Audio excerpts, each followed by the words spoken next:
अब बातिनी हाल की जो दर्जे फकीरों को हासिल है उसको बयान करता हूँ। जिस वक्त निगाह तुम्हारी दिमाग के भीतर उलटकर आसमान को देखेगी और रूह तुम्हारी जिस्म को छोड़कर ऊपर को चढ़ेगी तो तुम को आकाश नजर पड़ेगा कि जिसमें थाना सहस्त्रदल कमल का है और हजारों पंखड़ियां उसकी जुदा जुदा काम तीनों लोक का दे रही हैं। उसकी सैर को देखकर तुम बहुत खुश होगे और तीन लोक के मालिक का दर्शन पाओगे। और बहुत से मजहब इसी मुकाम को पाकर और इसी को मालिक कुल गर्दान कर धोखा खा गए और नूर और तजल्ली इस जगह की देखकर तृप्त हो गए। आगे चलने का रास्ता बंद हो गया। मुर्शिद आगे का उनको न मिला। जो मुर्शिद मिलता तो आगे का रास्ता खुलता। सो इससे आगे का हाल सुनो। इस आकाश के ऊपर एक दरवाजा ऐसा बारीक और झीना है कि जैसे रोजन सुई के नाके का होता है। चाहिए कि उस रोजन में अपनी रूह को प्रवेश करो और आगे उसके बंकनाल टेढ़ा रास्ता कुछ दूर तक सीधा गया और फिर नीचा पड़ा और फिर ऊंचे को चढ़ा। उस नाल को पार करके दूसरे आसमान पर सूरत पहुंची। उस आसमान पर एक मुकाम त्रिकुटी की, उसको मुसल्लसी कहते हैं। लाख जोजन वसी और लाख जोजन तवील है।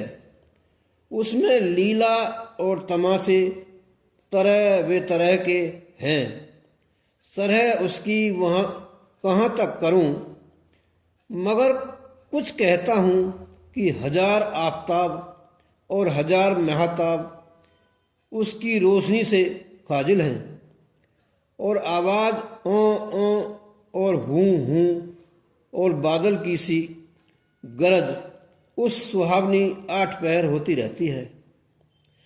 उस मुकाम को पा करके रूह को बहुत सरूर हासिल होता है और रूह भी बहुत पाक और लतीफ़ हो जाती है। आलम रूहानी की खबर उस जगह से पढ़नी शुरू होती है। कोई दिन उस जगह की सैर करके फिर ऊपर को चढ़ती है। चढ़ते चढ़ते करोड़ जोजन ऊपर चढ़कर तीसरा पर्दा फोड़कर शून्य में पहुंची कि जिसको फुकरा ने आलमे लाहुत कहा है। उसकी तारीफ क्या कहूँ। उस मुकाम पर रूहें बहुत विलास करती हैं और रोशनी वहाँ की ऐसी है कि 12 हिस्सा ज़्यादा रोशनी त्रिकुटी से मालूम पड़ती है। तालबे जुलाली बेहौदे कौसरी पुर अज आवे हयात की, हिंदी में उसको मानसरोवर कहते हैं, जा बेजा मौजूद हैं और कितने ही गुलशन और चमन खिले हुए नजर पड़ते हैं और अक्सर उन्हें रूह बू सूरते नाजनीना मुकामाते मुख्तलिफ पर रक्स कर रही हैं। बे गिजा हाय लतीफ़ज बस सीरी और खुशनुमा तरोताज़ा तैयार हैं और नगमा और तरानह हर जानिब को हो रहे हैं। उस आनंद व सरूर को रूह रसीदा जानती है, कहने में आ नहीं सकता। और हर एक जगह झरने आबे हयात के जारी हैं, यानी अमी सरोवर भरे हैं अमृत की धारा चल रही है। रौनक और जयबाइश उस मुकाम की क्या कहूँ। हीरों के चबूतरे, पन्नों की क्यारियाँ, जवाहरात के पौधे लाल और चुन्नियाँ जड़े हुए नमूदार हो रहे हैं।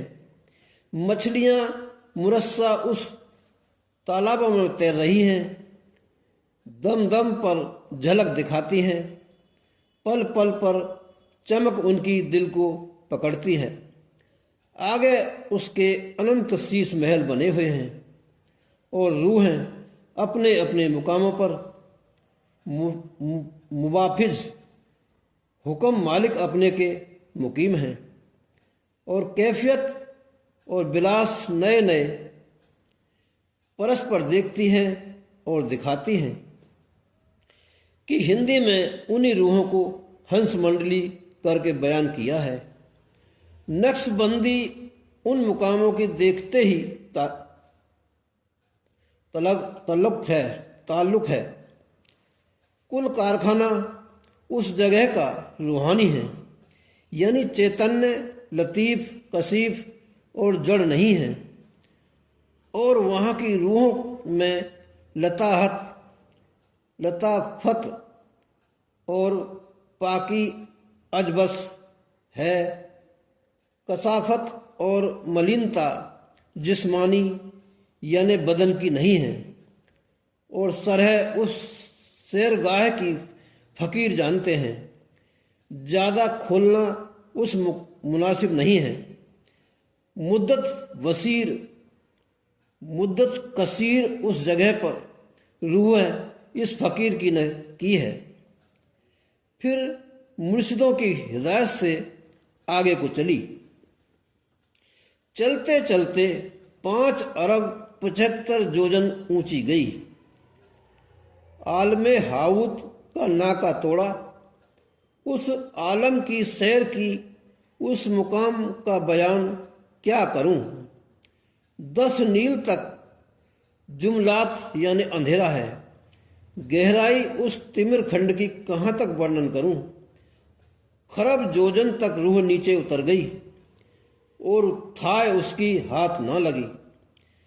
फिर उलटकर ऊपर आई और जो निशाना कि मुर्शिदों ने बताया था उसकी सुध लेकर उसी रास्ते पर चली और अंत लेना उस मुकाम का अनसब न समझा।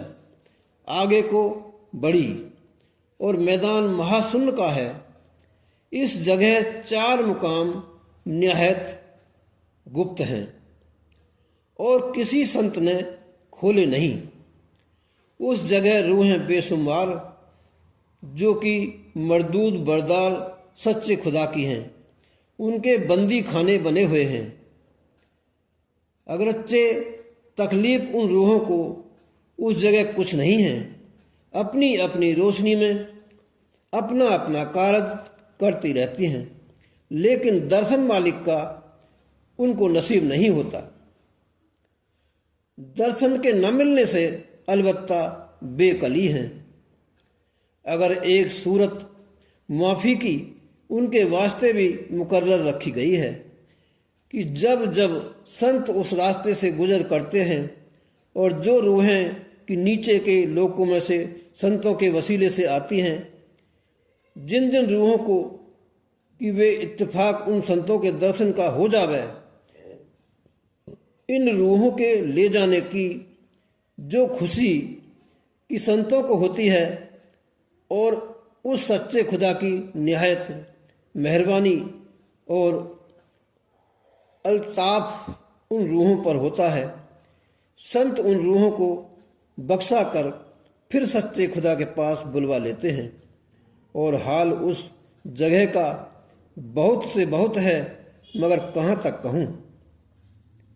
उस मुकाम को छोड़कर आलमे हुत लहुत में पहुँची कि जिसको हिंदी में भंवर गुफा कहते हैं, कि वहाँ एक चक्कर कि जिसको हिडोलना कहते हैं, ऐसा लतीफ़ फिर रहा है और रूहें उस जगह सदा झूलती रहती हैं और गिर्द उसके अनंत दीप रूहानी बने हुए हैं और उन दीपों में से आवाज सोहम सोहम व सदाब अनाहू अनाहू सदा उठ रही है और रूहें उस हंस उन्हीं धुनों से हमेशा विलास करते रहते हैं और जो जो सिफत उस मुकाम की इस मुकाम पर और है वह जो कि त्यों लिखने में नहीं आती, देखते ही के ताल्लुक है।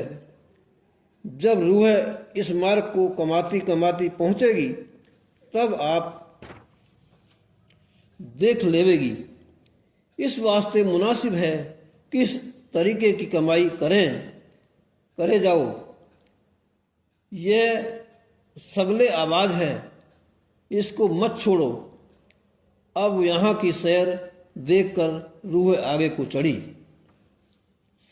आकाश मार्ग होकर यानी ऊंचे को चढ़ती चली जाती है।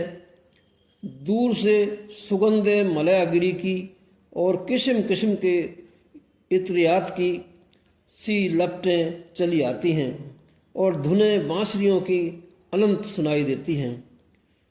उनको सुनती और सूंघती हुई रूह यानी सूरत आगे को चढ़ती चली जाती है। जब इस मैदान के पार पहुंची, नाका सतलोक का हासिल हुआ कि वहां से आवाज सत सत और हक हक बीन के बाजे में से निकलती सुनाई दी। उसको सुनकर रूह मस्ताना बार धसी चली जाती है और वहाँ नहरें सुनहरी रुपहरी पुर अज आबे जुलाल दिखने लगीं और बाग बड़े बड़े नजर आए।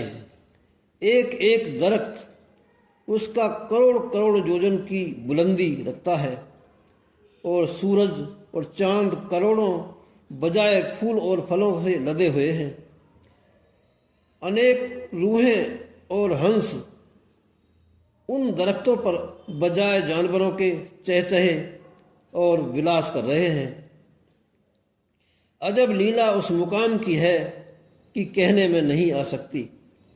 यह लीला देखती हुई रूह यानी सूरत सतलोक में दाखिल हुई और सतपुरुष का दर्शन पाया। अब सतपुरुष के स्वरूप का वर्णन करता हूं कि एक एक रोम उसका इस कदर मुनफ्फर है कि करोड़ों सूरज और चांद शर्मिंदा हैं। जबकि एक रोम की ऐसी सिफत है तो तमाम रोमों की सिफत लिखने में कैसे आवे। और जिस्म की तारीफ की कहाँ गुंजाइश। नैन नासिका और श्रवण मुख और हाथ और पांव का क्या वर्णन करूं। महज नूर ही नूर है। नूर का समुद्र कहूं तो नहीं बनता। एक पालंग घेर सतलोक का है और पालंग की शुमार यह है कि यह त्रिलोकी एक पालंग है। पस दराजी और दुसत सतलोक की किस कदर बड़ी हुई है कि कबास काम नहीं कर सकता। और रूहें पाक कि जिनको हंस कहते हैं वहाँ बसती हैं और सतपुरुष का दर्शन करती हैं और नवाए बीना जा बजा सुन रही हैं। बेगिजाए अमी हमेशा खाती रहती हैं। इस मुकाम का भी विलास देखकर रूहें आगे को चलीं और अलख लोक में पहुंची। अलख पुरुष का दर्शन पाया और एक शंख का घेर उस लोक का है और अरब खरब सूरजों का उजाला एक एक रोम में अलख पुरुष के हैं। फिर वहां से ऊपर को चली अगम लोक को पाया कि जिसको घेर महाशंख पालंग का है और करोड़ शंख और काया अगम पुरुष की है। और वहाँ के हंसों के रूप भी अद्भुत हैं। विलास भी वहाँ के अचरज रूप हैं। इस जगह बहुत मुद्दत विश्राम किया। इससे आगे राधा स्वामी यानी अनामी पुरुष का दीदार किया और उसमें समाई। वह बेइंतहा, बेशुमार और बेअंत और फकीरों का निज स्थान वही है। उसको पाकर के सब संत चुप हो गए और मैं भी अब चुप होता हूँ। इतनी बड़ी भारी गति फकीर और संत की है। और जो लोग कि पहले ही मुकाम पर थक गए और उसको बेइंतहा और बेअंत कहने लगे, बस उनके मुरीदों और सेवकों को कैसे इन मुकामात का निश्चय कराया जाए। सिवाय संत और फकीर कामिल के कोई नहीं जान सकता और यकीन भी इन मुकामों का उन्हीं को होगा कि जिनको संत फकीर भेदी इन मुकामों का मिले होंगे। उनको इन वचन पर एतकाद होगा तो यकीन लाएंगे।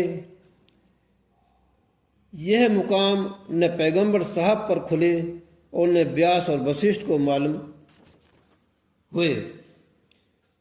बस हिंदू और मुसलमान कोई इसका यकीन नहीं कर सकता। उनको इस हाल का सुनाना भी जरूर नहीं, क्योंकि वे पैगंबर और कुरान के पाबंद हैं और हिंदू व्यास और वशिष्ठ के वेद के कैदी हैं। इनसे यह वचन सुने भी नहीं जाएंगे। इस वास्ते हर एक को यह सुनाना न चाहिए जब तक कि एतकाद उसका ऐसा परख न लिया जाए जैसा कि ऊपर मैंने बयान किया है।